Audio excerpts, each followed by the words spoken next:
नमस्कार, मैं नियाज खान और आप देख रहे हैं एनएमएफ न्यूज। चंद्रयान 3 चांद के दक्षिणी ध्रुव पर लैंड कर चुका है और लैंड करने के बाद अब साउथ पोल एरिया की जानकारी भी इसरो को देने लगा है। और लैंडर जो भी जानकारी इसरो तक पहुंचा रहा है वही जानकारी अब इसरो ने लोगों तक पहुंचाना शुरू कर दिया है।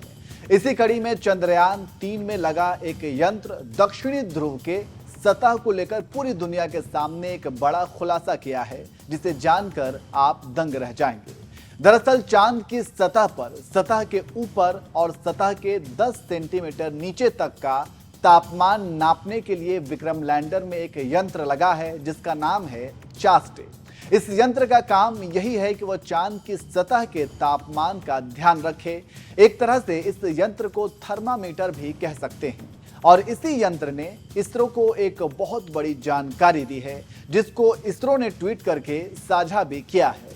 दरअसल चांद के साउथ पोल के पास मौजूद सतह का तापमान पहली बार लिया गया है, जिसको इसरो ने साझा किया है। इसरो द्वारा ट्विटर पर साझा किए ग्राफ के अगर आप बाईं तरफ देखेंगे तो आपको उसमें लिखा मिलेगा डेप्थ मिलीमीटर में, यानी कितनी गहराई है सतह के अंदर।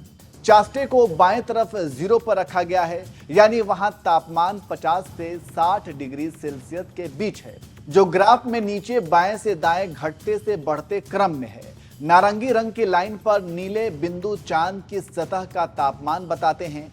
चास्टे जहां 0 पॉइंट पर है, यानी वह चांद की सतह पर तापमान नाप रहा है, वो 50 से 60 डिग्री सेल्सियस के बीच है। लेकिन ठीक उसी सतह के नीचे 10 सेंटीमीटर अंदर पारा -10 डिग्री सेल्सियस है। इससे आप अंदाजा लगा सकते हैं कि जिस जमीन पर आप खड़े हों वह -10 डिग्री सेल्सियस तक ठंडी हो और ठीक उसके ऊपर का तापमान आपके पसीने छुड़ा रहा हो। ऐसे में आप किसी के जीवन का तसव्वुर भी नहीं कर सकते हैं।